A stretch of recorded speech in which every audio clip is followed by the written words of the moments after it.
Reserve বাড়াতে অতিরিক্ত $3 billion ঋণ পাওয়া নিয়ে বাংলাদেশ ব্যাংকের সাথে আলোচনায় বসেছে আইএমএফ মিশন। এ বিষয়ে বিস্তারিত জানতে চাই, সহকর্মী সেলিয়া সুলতানার সঙ্গে যুক্ত হচ্ছে।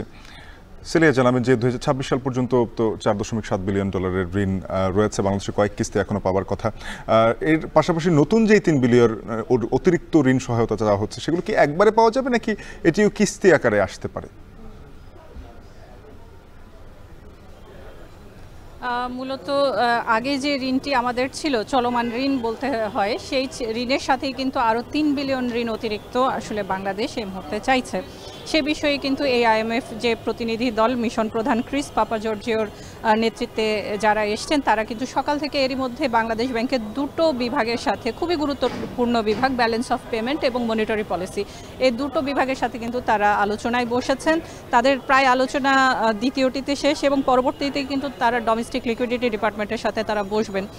এই জায়গাগুলোতে যখন তারা বসবেন, তারা কিন্তু মূলত আর্থিক খাতের যে ব্যাখ্যা বিশ্লেষণ, যে পরিস্থিতি, সেটিই কিন্তু তারা মূলত জানতে চাইছেন। কারণ পরবর্তীতে যদি তারা $3 বিলিয়ন ঋণ দিতে চান, সেক্ষেত্রে কিন্তু আমাদেরকে বাংলাদেশ ব্যাংকের গভর্নর কিন্তু আগেই জানিয়েছেন, এটি কিন্তু ওই আগের যে $4.7 বিলিয়ন রয়েছে তার সাথেই কিন্তু একই সাথে মার্জ হবে।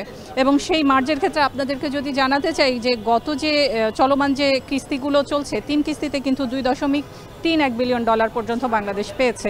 এই ক্ষেত্রে কিন্তু বিভিন্ন যে আর্থিক খাত সংস্কার, সেখানে কারিগরি সহায়তা, বেশ কিছু বিষয় কিন্তু উত্থাপন করা হবে বাংলাদেশ ব্যাংক থেকে। এবং বাংলাদেশ ব্যাংকের সাথে যে আমদানি রপ্তানির যে বিভাগটি রয়েছে, সেখানে যে ব্যালেন্স অফ পেমেন্টের জায়গাগুলো, সেগুলো যেমন আসবে, ঠিক একইভাবে ব্যাংকগুলোর যে আর্থিক খাতের যে অবস্থা, ব্যাংক বলতে সেই জায়গাগুলো কিন্তু তারা নিশ্চিত হতে চাইছেন। অন্যদিকে যে জায়গাগুলো রয়েছে, ঋণের বিপরীতে যে সরকারি গ্যারান্টি এবং মধ্যমেয়াদী ঋণ এবং বিদেশি ঋণ, এভাবে আভ্যন্তরীণ ঋণ, এই পুরো বিষয়টি কিন্তু তারা ব্যাখ্যা এবং পর্যালোচনা করবেন। আগামী 30 তারিখ পর্যন্ত তাদের এই মিশনটি কাজ করবে। এবং শুধু এই বাংলাদেশ ব্যাংকের সাথেই নয়, অর্থ বিভাগের সাথে যেমন বসছেন, ঠিক একইভাবে কিন্তু এনবিআর এবং শ্রম ও কর্মসংস্থান, এই জায়গাগুলোতেও কিন্তু তারা তাদের যে পর্যালোচনার বিষয়গুলো কিন্তু নিশ্চিত হতে চাইবেন। সেক্ষেত্রে কিন্তু জ্বালানি, সার এবং বিভিন্ন বিষয়ে কিন্তু পরামর্শ যেগুলো তারা দিয়েছেন, তারা সেগুলোও কিন্তু দেখতে চাইবেন যে কতটুকু আসলে বাস্তবায়ন হলো।